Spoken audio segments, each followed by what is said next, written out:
오늘 하나님 말씀은 사무엘상 8장 18절에서 20절입니다. 설교 본문은 8장에서 15장까지인데요. 제가 봉독하겠습니다. 그날에 너희는 너희가 택한 왕으로 말미암아 부르짖되 그날에 여호와께서 너희에게 응답하지 아니하시리라 하니 백성이 사무엘의 말 듣기를 거절하여 이르되 아니로소이다. 우리도 우리 왕이 있어야 하리니 우리도 다른 나라들 같이 되어 우리의 왕이 우리를 다스리며 우리 앞에 나가서 우리의 싸움을 싸워야 할 것이니이다 하는지라. 아멘. 우리가 요즘 보고 있는 사무엘상은 크게 세 부분으로 나누어집니다. 1장부터 7장은요 마지막 사사인 사무엘에 대한 이야기입니다. 그리고 이제 오늘 본문인 8장부터 15장은요 이제 신정 정치에서 왕정 정치로 바뀌는 부분입니다. 이제 사울 왕이라는 왕이 등장을 하게 되어집니다. 그리고 16장부터 31장까지는 다윗의 등장입니다. 그리고 다윗을 죽이려고 하는 사울 왕의 모습, 그리고 마지막 장 31장에 가서 사울 왕이 죽음을 맞이하는 그런 것이 사무엘상의 내용입니다. 그래서 오늘 우리가 8장을 읽었는데요, 8장은 별명이 왕장입니다. 왕장. 왜냐하면 왕이라는 말이 정말 많이 나와요. 왕이 10번이나 나오거든요. 그러니까 신정 정치에서 왕정 정치로 넘어가면서 왕이라는 말이 많이 나오다 보니까 별명을 왕장이라고 부르는데요. 이스라엘 백성들이 하나님 앞에 왕을 구합니다. 우리에게 왕을 세워주세요라고 이야기합니다. 왜냐하면 사무엘의 아들들이 사사들이 잘 못했어요. 제도에 문제가 있는 게 아닌데 이스라엘 백성들은 제도를 갈아엎으려고 합니다. 그러면서 하나님께 왕을 세워달라고 얘기합니다. 근데 이스라엘 백성들이 왕을 세워달라는 것 자체는 뭐 문제가 되지는 않아요. 근데 의도는 문제입니다. 원래부터 하나님은 신명기에서도 왕을 세우려고 작정을 하고 계셨어요. 왕을 세우려고 작정을 있었는데 문제는 이스라엘 백성들이 원하는 왕은요 거기에 문제가 있습니다.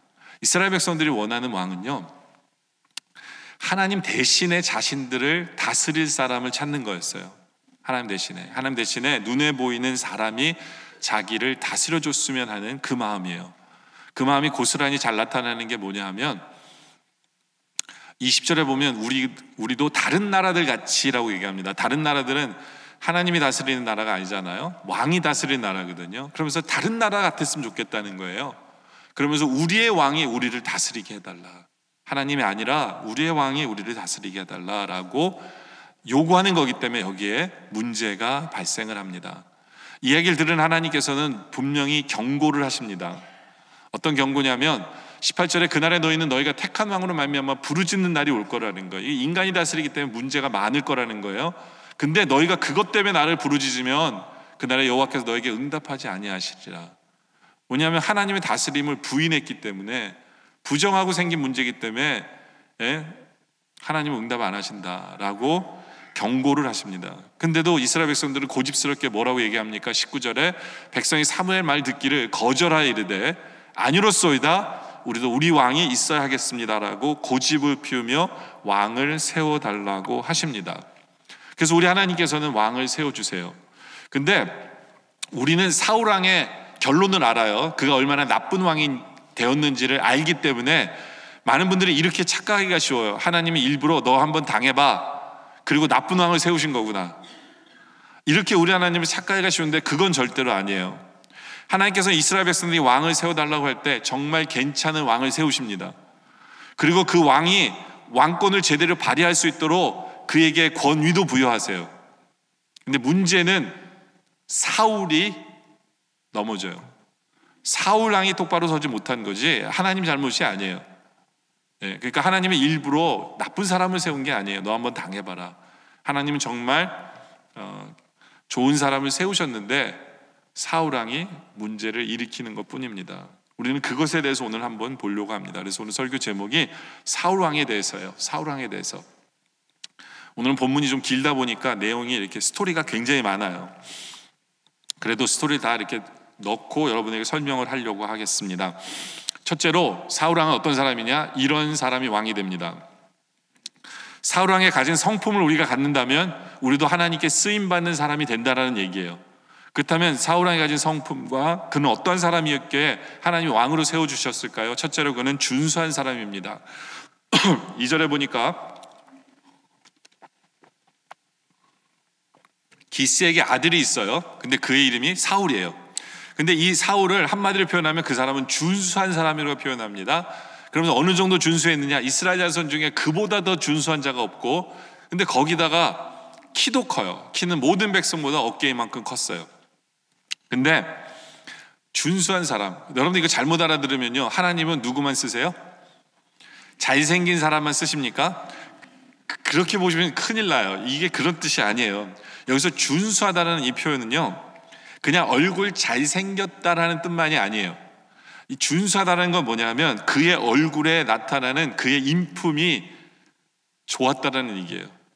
인품이 좋았다.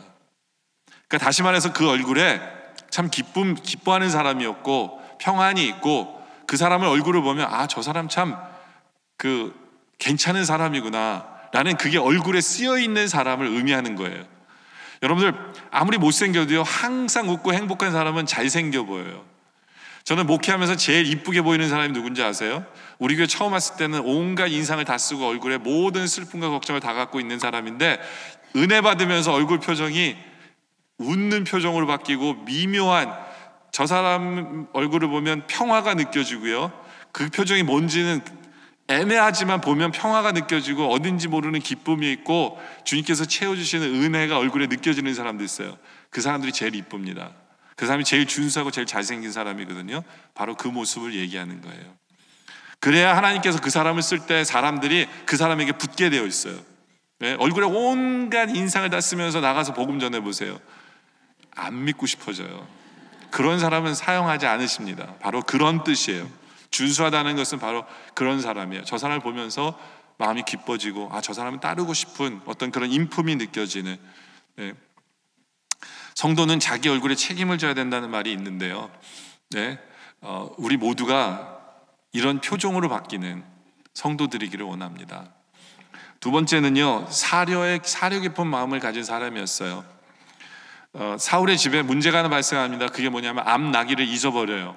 암나귀를 잊어버려요. 그래서 이 아들인 사울이 암나귀를 찾아 헤맵니다. 근데 암만 찾아서 못 찾아요. 그러니까 너무 시간이 지체된 거예요, 찾다 보니까. 그래서 5절에 사울이 그런 얘기를 합니다. 그들이 숲땅에 이른 때에 사울이 함께 가던 사원에게 이르되, 야, 돌아가자. 내 아버지께서 암나귀 생각은 고사하고 우리를 걱정하실까 두려우니까 아버지 걱정하실까 봐 돌아가자라고 얘기하는 게 사울이었어요. 사울은 의지가 약해서 돌아가자는 게 아니에요. 솔직히 자기 종도 쫓아오는데 보여주고 싶었을지 몰라요. 내가 암나귀를 찾아서 금이 환영하고 싶은 그러한 마음도 있었을 거예요. 그런데 사울은 아버지를 생각하는 마음이 있었어요. 다른 사람의 걱정을 끼치면 안 된다라는 그런 마음을 가지고 있었다는 거예요. 여러분도 오늘날에 굉장히 많은 사람들이 굉장히 중요하게 생각하는 사고가 뭐냐면 긍정적인 사고예요. 긍정적인 사고. 세상 철학도 그걸 중요시하다 보니까 교회도 긍정적인 사고가 정말 중요하다고 얘기합니다. 개인적으로 저도요, 부정적인 사고보다 긍정적인 사고를 따르는 사람이고 굉장히 중요하다고 생각해요. 그리고 믿음 때문에 긍정적인 사고를 가지는 것은 당연하다고 생각합니다. 근데 문제는 뭐냐면 요즘에 말하는 긍정적인 사고는 자기 중심적인 긍정적인 사고는 잘못된 거예요. 보세요, 사울도 그럴 수 있어요. 나는 찾을 수 있어. 이게 긍정적인 사고거든요. 나는 찾을 수 있어. 나는 찾고야 말 거야. 누가 나를 걱정하든 말든 난 끝까지 찾고야 말 거야. 이거는 자기 중심적인 긍정적인 사고입니다. 그거는 안 된다라는 거예요. 성도로서 특별히 그런 모습은 살아서는 안 된다라는 거죠. 나의 긍정이 남의 눈물을 보이는 것은, 그 긍정적인 사고는 성도로서 해서는 안 된다라는 거예요. 특별히 남자들이 잘 들어야 되는 이야기예요. 이 얘기는 우리 한국 남자들은 어디 한 군데 빠지면 가족이 안 보여요. 한번 칼을 뽑으면 남자가 뭐라도 잘라야 된다고 얘기하면서 식구들의 걱정과 아픔은 보이지 않고 끝까지 자기가 뭔가를 이루어내겠다라는 그것에 꽂혀있는 사람들이 많아요. 이게 바로 이기적인 긍정주의입니다. 나에게 긍정이 다른 사람에게 부정이라면 나의 긍정을 되짚어 보고 같이 동참할 수 있는, 그래서 결국에는 협력하고 다른 사람을 배려할 수 있는 그 마음, 이것이 바로 하나님께서 쓰시는 사람의 마음입니다. 그래서 긍정적인 사고방식보다 더 중요한 것은 화합적인 사고방식이 더 중요해요. 남을 배려할 줄 아는 그 마음, 그것이 우리가 갖고 있는, 우리 모두가 갖고 있는 마음이기를 원합니다. 세 번째는 헌신의 원리를 아는 사람이었어요. 사울은 9장 6절을 보니까 그가 대답하되 보소서 이 성읍에 사울의 종이 얘기합니다. 이 성읍에 하나님의 사람이 있는데 존경을 받는 사람이라 그가 말한 것은 반드시 다 응하나니 그리로 가서 그가 혹 우리에게 갈 길을 가르쳐 줄까 하나이다. 예? 혹시 그 사람이 앞나이가 어디 있는지 알려줄지 몰라요 라고 그 사람한테 가보죠 라고 사울에게 얘기합니다. 근데 사울은 그 얘기 듣자마자 먼저 떠오른 생각이 뭐냐면 7절에 사울이 그의 사원에게 이르되 우리가 가면 그 사람에게 무엇을 드리겠느냐라고 먼저 생각해요. 보통 사람들은요, 내가 저 사람의 뭔가를 받을 것만을 생각하잖아요. 근데 사울은 먼저 내가 저 사람에게 뭔가를 먼저 무엇을 줄 것인가를 생각하는 사람이었다는 거예요. 이것이 바로 헌신의 바른 자세입니다. 하나님 앞에서도 마찬가지예요. 하나님 앞에서도 우리가 하나님 앞에 뭔가를 받을까만을 생각하며 하나님을 원한다면 이건 제대로 된 헌신이 아니에요. 여러분들 왜 이 자리에 예배하러 나오셨어요? 네? 하나님께 주신 은혜를 받기 위해서만 오셨습니까? 그건 예배자의 마음이 아니에요. 이 예배라는 건 뭐냐면 나를 구원해 주신 은혜 때문에 하나님을 기쁘시게 하기 위해서 여기 오는 거예요. 그게 예배자의 기본 마음이에요. 우리가 그 마음으로 왔을 때 하나님께서 우리에게 채워주시는 것은 엑스트라예요. 엑스트라예요. 우리가 예배를 드리는 이유는 다른 게 아니에요. 나를 구원해 주셨기 때문에 우리는 예배 안 드릴 수 없는 게 우린 거예요. 우리가 뭔가를 하나님께 드려야만 한다라는 이게 자동적으로 우리에게 있어야 돼요. 그것이 은혜 받은 성도의 모습이거든요. 다른 사람을 대할 때도 그래요. 내가 저 사람을 어떻게 섬길 것인가가 먼저야죠. 저 사람에게 먼저 뭔가를 받아낼까가 먼저면 안 돼요. 뭐 부부 생활도 그렇고, 예? 내가 우리 남편을 우리 아내를 어떻게 사랑할까가 먼저야지 내가 이 사람에게 뭘 뽑아 먹을까가 먼저면 안 되는 거죠. 그렇죠? 제 말이 너무 셌나요? 근데 무슨 말인지 이해하시라고 제가 그렇게 한 건데요. 왠지 이렇게 얘기하니까 인상을 쓰시는 분들이 있으셔가지고 죄송합니다. 제 말이 너무 셌다면. 근데 그거예요. 우리가 헌신을 섬긴 것의 자세는 뭔가를 드릴 거를 먼저 생각하는 것이 먼저라는 거예요. 물론 사울은 큰 돈을 갖고 있지 못했어요. 사울의 주머니에는 그 당시 지금의 돈으로 10불 정도밖에 없었어요. 근데 그것이라도 드려야 된다라는 생각을 먼저 하게 되는, 이것이 헌신의 그 원리를 아는 사람의 모습이었어요. 하나님은 이런 사람을 사용하기를 즐거워하십니다. 네 번째로 사울은 겸손한 사람이었어요. 겸손한 사람. 자기의 종이 얘기합니다. 자기의 종이 아이디어를 낸 거예요. 아까도 읽었던 6절에 보면 거기 가면 하나님의 사람이 있기 때문에 우리 그 사람에게 물어보죠 했을 때 10절에 사울이 너무나도 당연하게 뭐라 하냐면 그의 사원에게 이르되 내 말이 옳다라고 이야기합니다. 이게 쉬운 것 같아도요 진짜 힘든 얘기예요. 종의 말을 주인이 듣고 그래 네 말이 옳다, 네 말대로 가자라고 기쁘게 얘기하는 사람은요, 이건 정말 겸손한 사람이에요. 사울은 연령과 상관없이, 환경과 관계없이, 어떤 높이와 어떤 지위에 관계없이, 학연에 관계없이 정말 맞는 것을 어그리해 줄 수 아는 그러한 겸손한 사람이었어요. 다시 말해서 사울은 초대 왕으로 세우기는 것이 우연이 아니었다라는 거예요. 그는 준비된 자였고 자질이 있는 사람이었어요. 내 말이 옳다. 근데 이 사울의 겸손한 이 내 말이 옳다라는 이 말이요 9장으로 이어져요. 9장의 별명은 뭐냐면 만남장이에요. 만남장. 누구랑 만납니까? 사울이 사무엘이라는 선지자와 만나게 돼요. 왜요? 그 사환의 말을 내 말이 옳다라고 해서 그 말을 따라줬기 때문에 드디어 사무엘이라는 사람을 만나서 그 사무엘에게 왕으로서 안수를 받는 일이 벌어집니다. 왜요? 겸손하게 다른 사람의 말을 들어주었기 때문에 그래요. 여러분들 우리가 나이가 들면서 고집만 세져서는 안 돼요. 그죠? 우리는 철이 들어야 될 것 같아요. 남 얘기하는 게 아니라 제 얘기하는 것 같아요. 아는 게 많아진다고 해서 그게 고집이 돼서는 안 될 것 같아요. 경험이 많아진다고 해서 이것이 나의 고집을 만드는 부분이 돼서는 안 되는 것 같아요. 여러분들 우리는 살아봐서 알잖아요. 살면 살수록 알잖아요. 내 인생은 내 뜻대로 되지 않고 모든 것은 하나님 손에 달린 것을 알잖아요. 그럼 우리는 고집을 피우지 말아야죠. 하나님께서는요 말씀을 통해서 우리에게 알려주시는 것뿐만 아니라 내 옆에 있는 사람을 통해서 하나님의 뜻을 알려주는 경우가 너무 많거든요. 우리는 고집 피워서는 안 돼요. 우린 다른 사람의 말을 들어줄 수 있고 그것을 어그리해 줄 수 있고 당신 말이 맞습니다. 아, 내가 틀렸네요 할 줄 아는 사람이, 이 사람이 겸손한 사람이고 그런 사람을 하나님이 쓰세요. 여러분들 왜 우리가 정신이 병이 드는 줄 아세요? 우리의 마음이 왜 병이 드는지 아세요? 다른 것 때문이 아니라 고집 때문에 그래요. 고집 때문에 그런 거예요. 다른 사람의 말을 듣지 않아요. 내가 갖고 있는 상처마저도 다른 사람의 말을 듣지 않고 내 고집은 내 상처는 내 상처니까 돈 받아, 그리고 내 상처 내가 갖고 살래, 이런 거랑 똑같은 거예요. 그러니까 마음에 상처가 있을 수밖에요. 수많은 사람들 그 사람을 위로하기 위해서 여러 얘기를 하는데 귀담아 안 들어요. 귀담아 안 들어요. 물론 그런 사람들이 착하고 순해요. 근데 더 고집이 센 거예요. 그게 자기 자신을 망치는 거거든요. 진정한 겸손은요, 다른 사람이 맞는 얘기를 했을 때 당신 말이 맞습니다 하고 따라줄 줄 아는 사람, 그런 사람이 신앙생활도 잘해요.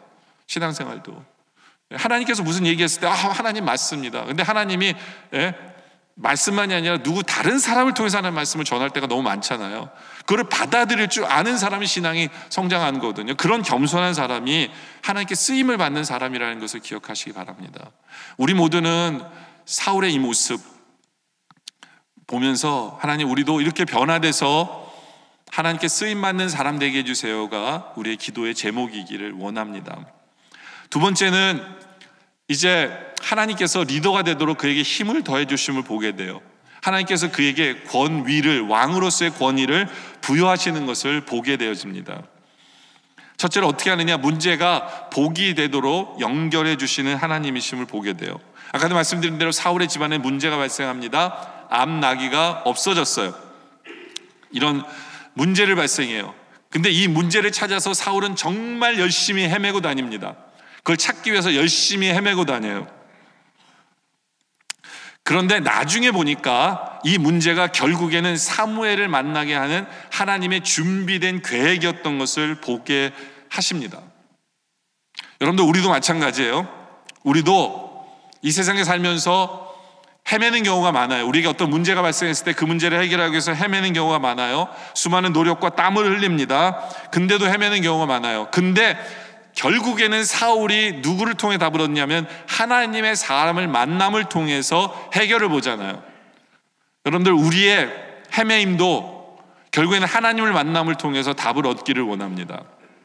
그런 우리들이기를 원해요. 하나님 우리에게 문제를 주시는 이유는 바로 그거예요. 결국에는 하나님께서 우리에게 준비된 복을 주시기 위해서 그 문제를 주시는 거거든요. 그래서 결국에는 그 문제 때문에 어떻게 됩니까? 사울이 사무엘을 만나고 10장 1절에 이에 사무엘이 기름병을 가져다가 사울의 머리에 붓습니다. 왕으로 기름을 붓습니다. 그리고 입맞추고 이르되 여호와께서 내게 기름을 부으사 그 기업의 지도자로 삼지 아니하셨느냐, 삼으셨다는 얘기예요. 문제가 결국에는 복으로 이어지는 이 축복을 얻게 돼요. 사울왕은 이것을 볼 수 있었어야 돼요. 하나님이 나에게 왕으로 세우시기 위해서 이 문제를 허락하셨구나. 그렇죠? 이것이 하나님께서 사울에게 주신 복이에요. 두 번째는 이제 사울이 왕으로서 주님을 섬겨나갈 때 믿음의 확신이 있어야 되잖아요. 믿음의 확신을 주시기 위해서 하나님께서는 세 가지로 그 사울에게 행하시는 게 있어요. 이제 기름을 부음을 받았어요. 10장 1절에. 그리고 2절에 가서 하나님께서 세 가지의 너는 왕으로서 기름 부은 증거를 하나님이 보여주시겠다고 하면서 세 가지의 증거를 얘기하세요. 첫째 증거는 뭐냐? 2절에 보니까 내가 오늘 나를 떠나다가 베냐민 경계 셀사에 있는 라헬의 묘지 곁에서 두 사람을 만나려니 그들이 내게 이르기를 내가 찾으러 가던 암나귀를 찾았다는 거예요. 첫째 뭐예요? 네가 찾고 헤매던 암나귀 너 이제 찾을 거야 라는 이게 증거예요. 증거를 보여주십니다. 두 번째 3절인데요. 두 번째 보여주신 것은 뭐냐면 내가 거기서 나아가다가 다볼 상수리 나무에 이르면 거기에 하나님을 배우려고 베델을 올라가는 세 사람을 만나는데 한 사람은 염소 새끼 셋을 이끌고 한 사람은 떡 세 덩어리를 가졌고 한 사람은 포도주 한 포대를 가졌는데 가죽 부대를 가졌는데 4절에 그들이 내게 문안하고 떡 두 덩어리를 너에게 줄 거라는 거예요. 이게 증거라는 거예요. 네가 왕으로 세웠다라는 증거다. 세 번째 증거는 뭐냐면 6절에 보면 나오는데 내게는 여호와의 영이 크게 임하리니 너도 그들과 함께 예언을 하고 변화할 새 사람이 되는 것. 이 세 가지의 증거를 하나님이 보여주시면서 그의 믿음에 확신을 주세요. 그의 믿음에 확신을 주십니다. 이게 뭘 상징하느냐면요, 하나님께 쓰임받는 사람은요, 하나님께 쓰임받는 사람은 내가 정말 육적인 소원이지만 그 문제를 해결해 주시는 하나님이심을 보게 된다는 거예요. 하나님이 해결해 주심을. 그러니까 잃어버렸던 암낙이 찾아도 그만 안 찾아도 그만이에요. 뭐 영적이랑 연관은 없을지 모르지만 하나님은 그 소원을 들어주셔서 찾게 해주시는 하나님. 네? 그러니까 너의 필요를 채워주시는 하나님이심을 확신하라는 거예요. 너가 왕으로 살면서도. 두 번째는 떡을 주셨다는 얘기는 이게 헤매고 다녔을까 배가 얼마나 고팠을까요? 그렇죠? 근데 하나님께서는 그들의 일용할 양식을 채워주시는 하나님이라는 거예요. 먹고 살기 위해서 사는 것이 아니라 이제는 하나님의 뜻을 위해서 살라고 하나님께서는 두 번째 확신을 주세요. 그리고 이제는 영적인 축복을 주시는데 그건 뭐냐면 성령의 충만함을 그에게 부어주심으로 말미암아 이제 영의 사람이 되도록 해주신다는 거예요. 저는 이 사울에게 주셨던 이 축복을 보면서 설교를 하면서 소원이 뭐냐면 여기 계신 성도들에게도 이 세 가지의 믿음의 확신을 주시기 위해서 세 가지를 이루어 주시는 하나님을 우리 모두가 경험하는 우리들이었으면 좋겠습니다. 세 번째는 하나님께서 어떻게 하냐면 리더십 권위를 인정할 수밖에 없도록 하나님께서 해주세요. 어떻게 해요? 사울이 이제 왕이 됐어요. 이스라엘 백성들이 이제는 제비를 뽑아서 왕을 뽑기로 했어요. 근데 사울은 이미 기름을 받았기 때문에 제비 뽑으면 자기가 될 줄 이미 알았어요. 근데 아무한테도 얘기하지 않고 기다리고 있는데 아니나 다를까 사울이 제비 뽑아서 왕으로 뽑혔어요. 공식적으로 사울은 왕이에요. 왕이 된 거나 마찬가지입니다. 그런데 문제는 뭐냐면 제비를 뽑았는데 아무도 사울을 인정하려고 하지 않아요. 사람들 속에 네가 뭔데 우리의 왕이 되냐라고 손가락질하면서 아무도 인정을 하지 않는 사건이 발생을 합니다. 그때 하나님께서 이스라엘의 전쟁을 일으키세요. 전쟁을 너무나도 강한 적이 쳐들어오게 하십니다. 적이 너무나도 강해서 11장 4절에 보면 이에 전령들이 사울이 사는 기브아에 이르러 이 말을 백성에 전하면 모든 백성이 소리를 높여 웁니다. 뭐냐면 이제 죽었구나. 적이 너무 강하기 때문에 이제 이길 수가 없기 때문에 죽었구나라고 울어요. 근데 사울은 그래도 왕이라고 이 전령을 받게 됩니다. 그래서 이 전령을 듣자 사울이 군대를 모집해서 나가서 싸웁니다. 싸워서 어떻게 돼요? 11절에 이튿날 사울이 백성을 3대로 나누고 새벽에 적진 한가운데로 들어가서 날이 더울 때까지 암몬 사람들을 치매 남은 자가 다 그쳐서 둘도 함께 한 자가 없었어요. 대승리를 거둡니다. 이 승리로 말미암아 모든 인심이 바뀌기 시작해요. 사람들의 생각이 바뀌기 시작해요. 어떻게 바뀌냐면 이 전쟁으로 말미암아 그 12절인데요. 한 절, 백성이 사무엘에게 이르되 사울이 어찌 우리를 다스리게 하는 한 자가 누구냐? 그러니까 사울에게 반대했던 사람이 누구냐고 그 사람 잡아서 죽여야 된다라고 민심이 바뀌기 시작해요. 그러니까 하나님께서 사울왕을 전쟁에 이기게 해주심으로 말미암아 그에게 권위를 회복시켜 준 거예요. 원래는 사울이 뭐 하고 있었는지 아세요? 왕으로 제비 뽑은 다음에 사울이 뭐 하고 있었냐면 5절에 보면 이게 마침 사울이 밭에서 소를 몰고 오다가 이르되 백성이 무슨 우느냐 하니 그 야벳 사람의 말을 지금 사울이 제비 뽑혔어요. 뭐 하고 있어요? 농사 짓고 있었어요. 소 몰고 농사 짓고 있었어요. 왜냐하면 왕으로 뽑히면 뭐해요? 아무도 인정 안 해줘요. 군사도 한 명도 없어요. 궁궐도 없어요. 신하도 없어요. 그냥 왕으로 뽑힌 상태예요. 근데 아무것도 아니에요. 이름만 왕이에요. 근데 아무것도 아니에요. 그런 사람을 하나님께서 전쟁에서 이기게 해주셔서 그에게 권위를 부여하신 거거든요. 그렇죠? 그래서 온 이스라엘에 그를 왕으로 인정하게 만들어주신 거예요. 그래서 15절에 드디어 전쟁에 이기고 모든 백성이 길갈로 가서 거기서 여호와 앞에서 사울을 왕으로 삼고 길갈에서 여호와 앞에 화목제를 드리고 사울과 이스라엘 모든 사람이 거기서 크게 기뻐하며 왕으로 세운 것을 기뻐하며 그를 왕으로 세운 거예요. 하나님께서는요 이상한 사람 세운 게 아니에요. 괜찮은 사람, 그리고 왕으로서 모든 일을 제대로 할 수 있도록 그에게 왕권마저 권위마저 인정해 줄 수 있도록 모든 상황을 만들어 주신 거예요. 여러분들, 우리 믿는 성도들도 이게 필요해요. 우리는 이 세상에 나가서 주의 일을 해야 되는 사람이거든요. 하나님께서 우리의 삶 속에 하나님의 역사를 드러내심으로 말미암아 세상에서 권위 있는 성도들이기를 원합니다. 세상 사람들이 우리를 바라보면서 저 사람은 하나님이 함께하는 사람이기 때문에 마음대로 하면 안 돼. 예? 하나님이 함께한다는 게 저런 능력이 나타나는 거구나. 그것이 바로 우리 성도들의 모습이기도 또한 원합니다. 그런데 문제는 하나님이 이렇게까지 해주셨는데 사울의 문제가 하나가 이 사울의 고질병이 하나가 있어요. 이 고질병이 이 사람의 인생을 망치는데 그게 세 번째예요. 그게 뭐냐면 사람에게 잘 보이려고 하는 모든 것이 사울을 무너뜨립니다. 사울은요, 자기 인생을 해석하는데 잘못 해석해요. 사람들이 요청해서 왕을 세웠잖아요, 하나님이. 그러니까 이 사울은 생각이 뭐냐면, 사람들에게 잘 보여야 된다고 생각한 거예요. 사람들에게. 그리고 자기가 아무런 힘이 없을 때 전쟁에서 이기고 나니까 사람들이 자기 편이 돼서 자기가 권위를 얻었잖아요. 그러니까 내가 사람들의 힘을 얻는 게 너무너무 중요하다고 생각한 거예요. 하나님이 그에게 권위를 주신 거고 하나님이 그를 왕으로 세워주셨는데 그의 인생은 그렇게 해석을 안 해요. 사람이 요청해서 왕으로 세우는 거고 사람이 자기 편이 돼야 왕권이 생기는 거고 힘이 되는 거고 그렇게 생각을 합니다. 그러니까 모든 게 왕이 되면서 사울이 바뀌면서 사람 시선만 생각하는 거예요. 저 사람이 나를 어떻게 생각할까? 저 사람이 내 편이어야 되는데 저 사람에게 인정받아야 되는데 이게 사울이 하는 모든 행동의 베이직이 바로 그거였어요. 이제 여러분들 전쟁에서 권위를 얻은 사울이 이제 2년이 지납니다. 13장 1절에 보니까 사울이 왕이 될 때 30세라. 예? 근데 이제 그가 이스라엘 다스린 지 이제 2년이 지납니다. 여러분들 2년 정도 되면요. 그 열광하던 사람들이 다 식기 시작해요. 전쟁에서 사울이 이겼잖아요. 열광하던 사람들이 그 열기가 식기 시작해요. 사람들이 사울을 칭찬하는 것도 다 식기 시작해요. 근데 사울은 또 그 소리를 듣고 싶었던 거예요. 그러면 다시 사람들을 열광하게 만들려면 뭘 해야 돼요? 네? 전쟁을 해야 되겠죠. 그래서 하나님이 시키지 않은 전쟁을 사울이 일으킵니다. 사울이.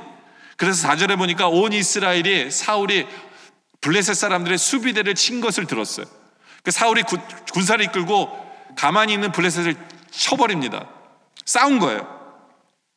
근데 문제가 발생을 합니다. 어떤 문제가 발생하냐면 전쟁을 하고 보니까 적이 너무 강한 거예요. 자기는 이길 줄만 알았어요. 하고 보니까 적이 너무 강해. 그러니까 온 사람들이 이스라엘 백성들이 군사들이 도망가고 숨기 시작을 하는 거예요. 큰일 났잖아요. 그래서 어떻게 합니까? 6절에 이스라엘 사람들이 위급함을 보고 절박하여 굴과 풀과 수풀과 나무 틈과 은밀한 곳과 웅덩이에 숨으며 그렇죠. 이게 무슨 얘기냐면 숨을 때 다 숨어버린 거예요. 한 사람도 전쟁할 사람이 없는 거예요. 이제 오죽하면 숨 정도로 끝나는 게 아니라 7절에 어떤 히브리 사람은요 요단을 건너가 버려요. 이 땅을 살 수가 없다. 적이 이제 쳐들어올 거기 때문에 아예 피난을 가버려요. 그러니까 어느 정도인지 아시겠죠?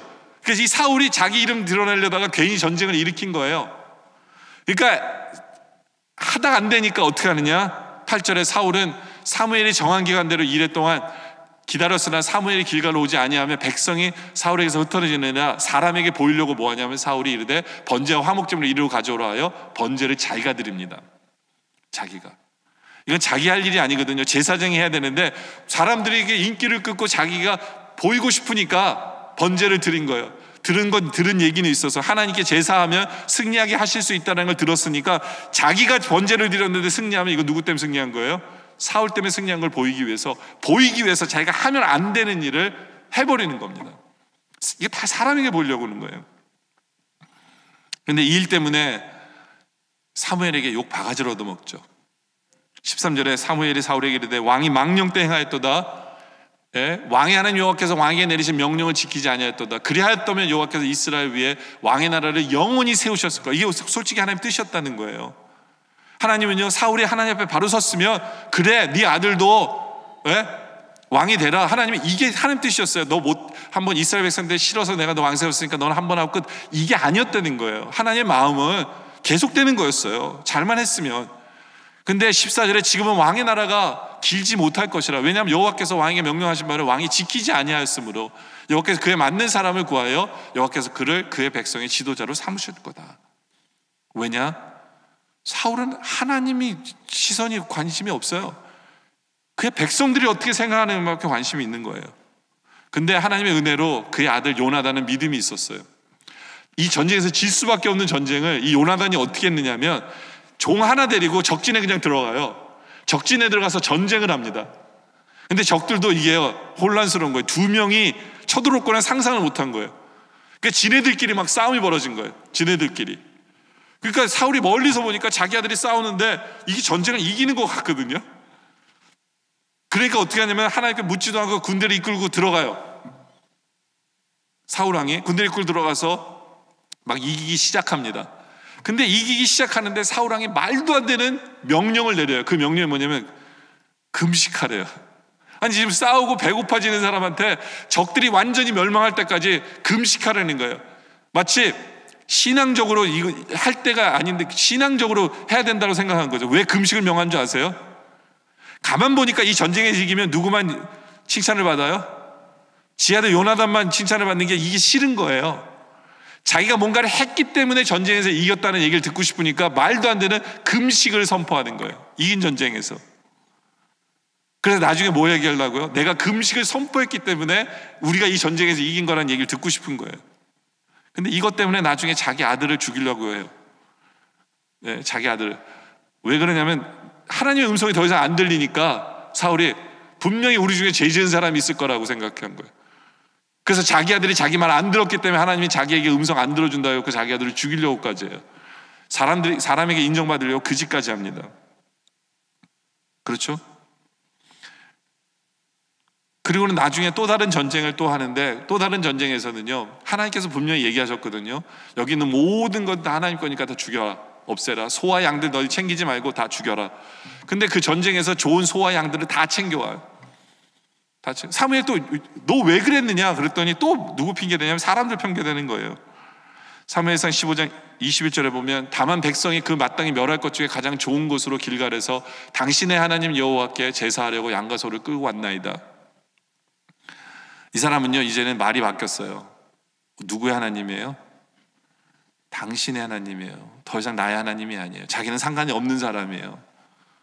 자기는 상관이 없는 사람이에요. 자기는 백성들만 있으면 되는 거예요. 그래서 우리 백성들이 챙기는 거예요. 우리 백성들이 원해서 나의 백성들 생각 때문에 그랬다는 거예요.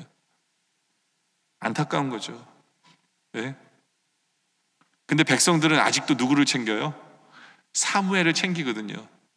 그러니까 왕은 사무엘과 있어야 된다라고 백성들이 생각하는 거예요. 그러니까 22절에 보니까 사무엘이 유명하게 야단을 치죠. 유명한 말로 사무엘이 여호와께서 번제와 다른 제사를 그의 목소리를 청종하는 것을 좋아하신 같이 좋아하시겠나이까. 그러니까 하나님이 다 죽이라는 것을 가지고 와서 이거 가지고 제사 드린다 하나님 좋아하겠느냐. 그러면서 유명한 말이 뭐냐면 순종이 제사보다 낫고 듣는 것이 수장의 기분보다 낫다. 하나님 말씀을 듣는 게 더 중요하다라고 야단을 치고 사무엘이 떠나려고 해요. 사무엘이 떠나려고 해요.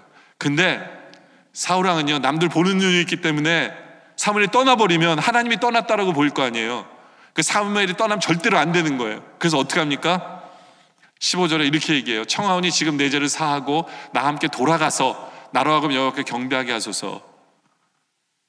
이 사람은요 솔직히 회개나 관심 없어요. 지금 뭐가 중요하냐면 자기랑 사무엘이 같이 경배하는 걸 사람들에게 보이는 게 제일 중요한 거예요. 근데 그걸 모르겠어요 사무엘이. 아니까 26절에 사무엘이 사울에게 이르되 나는 왕과 함께 돌아가지 아니하리니 이는 왕이 여호와의 말씀을 버렸으므로 여호와께서 왕을 버려 이스라엘 왕이 되지 못하게 하셨습니다 하고 가려고 해요. 가려고 했더니 어떻게 합니까? 사무엘 가려고 돌아왔을 때 사울이 그의 옷자락을 붙잡았는데 옷이 찢어져 버린 거예요. 사람들이 보고 있기 때문에 이 사울은요 그 생각밖에 없어요. 다른 사람들이 보고 있는데 내가 사무엘에 같이 있는 거 보여야 되는데 이게 그를 망치는 거예요. 결국에는 나중에 골리앗과 싸움 전쟁에서 다윗이 이기잖아요. 근데 18장에 가서 이 얘기를 듣죠. 다윗이 이기고 돌아왔을 때 여인들이 뛰놀면 노래하며 이르되 사울이 죽인 자는 천천히요 다윗은 만만이다. 이 소리에 사울이 획가닥할 수밖에 없는 거예요. 왜냐하면요 사울의 왕권을 언제 얻었어요? 전쟁에서 이겼을 때. 그리고 백성들이 힘을 실어줬을 때 그는 왕권을 가졌다라고 생각하고 있는데 이제는 백성들이 다윗을 인정해 주잖아요. 그렇기 때문에 사울의 생각으로는 이건 분명히 반역이랑 똑같은 거예요. 이 백그라운드를 이해하면요 이 얘기가 왜 사울을 돌게 만들었는지를 알게 돼요. 그래서 사울이 그 말에 불쾌할 시민화 이르되 다윗에게 만만을 돌리고 내게는 천만 돌리니 그가 더 얻을 것이 나라 말고 무엇이냐고 그날로 사울이 다윗을 주목하게 되고 나중에 다윗을 죽이려고 하죠. 그렇죠? 왜냐하면 사울이 꽂힌 거는 사람들이 꽂힌 거예요. 하나님이 해주셨다고 생각을 안 한 거예요. 여기에 문제가 발생한 거예요. 하나님이 다 해주셨음에도 불구하고 사울은 사람이 더 중요한 거예요. 여러분들 이 사울의 안타까운 이 모습을 보면서 우리의 모습도 볼 필요가 있습니다.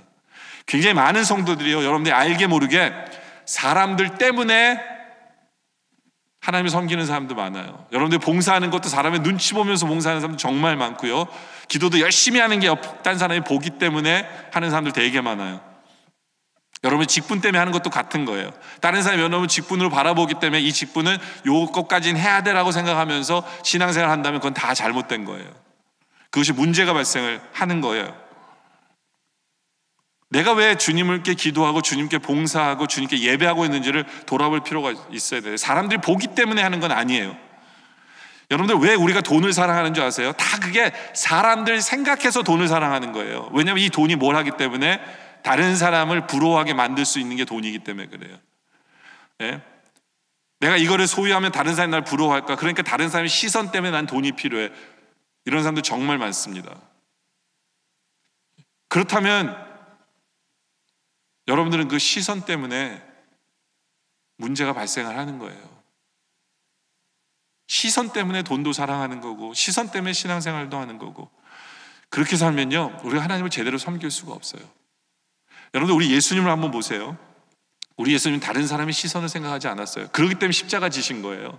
십자가 지시는 그 길은 다른 사람이 욕하고 조롱하고 침뱉는 그 길이에요. 알면서도, 다른 사람이 조롱하는 길인 걸 알면서도 그 길을 걸어가셨어요. 왜요? 하나님이 원하시는 길이니까, 하나님이 기뻐하시는 길이니까 십자가 길을 걸어가신 거예요. 여러분들 이 십자가는 사람들이 말하기를 미련한 거라고 얘기해요.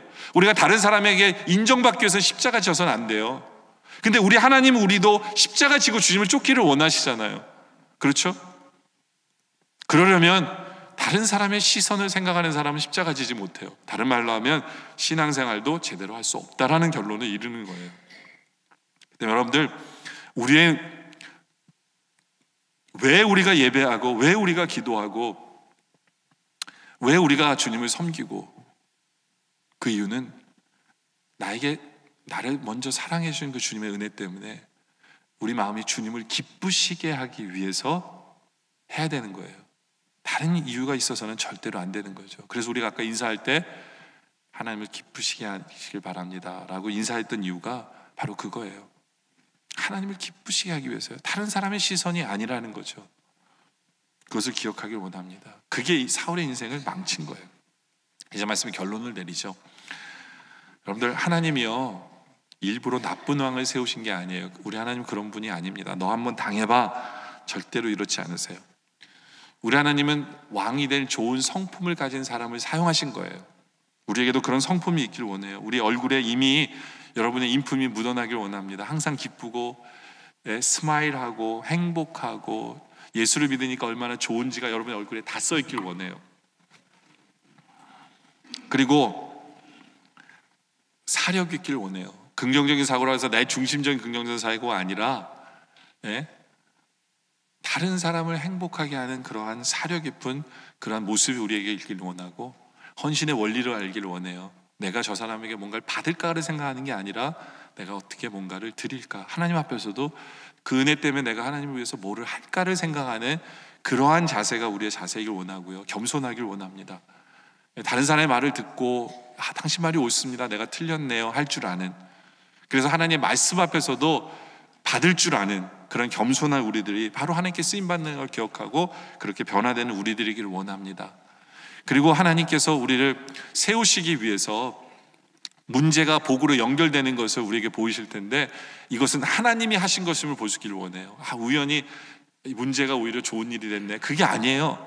하나님이 해주신 거예요. 모든 것이 앞에 선을 이루신 하나님의 은혜고, 그것을 볼 수 있기를 원합니다. 그리고 우리의 날마다 우리에게 필요를 채워주신 그 하나님, 그 하나님의 은혜로 볼 수 있고요, 일용할 양식을 날마다 주신 하나님이기 때문에 먹을 것 입을 것 걱정하지 마시고, 성령이 충만함으로 말미암아 영적으로도 우리가 늘 깨어 있어서 우리의 믿음이 날마다 강건해지는 그러한 우리들이기를 원합니다. 그리고 하나님께서 우리에게 권위를 주셔서 하나님의 능력이 함께하는 우리 삶이 되어서 세상 속에서 믿는 사람으로서 빛과 소금의 역할을 감당하는 우리들, 그러한 우리들이길 원합니다. 그래서 이제부터는 우리를 그렇게 세워주신 하나님의 은혜 때문에, 사람이 해준 게 아니잖아요. 하나님이 해주신 것을 분명히 보면서 우리는 사람을 더 이상 생각하는 게 아니라 하나님만을 기쁘시게 하며 살기로 결단하며 그래서 하나님이 원하시는 그 기쁜 일로만 결정하며 나아가는 우리 모두가 되어지시기를 주님의 이름으로 축원합니다. 기도드리겠습니다. 아버지 하나님, 사랑의 하나님 아버지, 우리가 변화되길 원합니다. 우리의 얼굴 모습조차도 변화되길 원합니다. 주님 때문에 주님 주시는 참 평화와 기쁨과 바로 그 모습이 우리 안에 이제는 나타나기를 원합니다. 그래야 세상에 우리가 나갈 때 주님께 쓰임받는 도구 되게 하여 주시옵소서.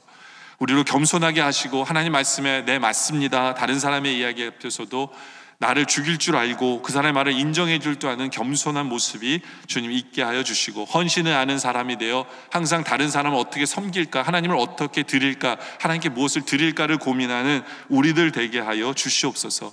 사려 깊은 사람이 되어 항상 다른 사람을 배려하게 하여 주시옵소서. 이기적인 긍정주의를 버리게 하여 주시옵소서. 하나님 아버지, 이제 우리는 세상에 나가 주님께서 세워주신 권위로 서게 하여 주시옵소서. 하나님, 우리와 함께 하심을 드러내 보여 주시옵소서. 문제마저도 복으로 바뀌어지는 것을 체험하게 하여 주시고, 날마다 우리에게 채워주신 하나님 때문에 우리의 믿음이 자라게 하여 주시며, 성령의 충만함으로 말미암아 우리의 믿음이 굳건하여 어느 누구도 흔들지 못하게 하시고, 무엇보다 그 모든 것을 하나님이 주심을 간증하게 하여 주시옵소서.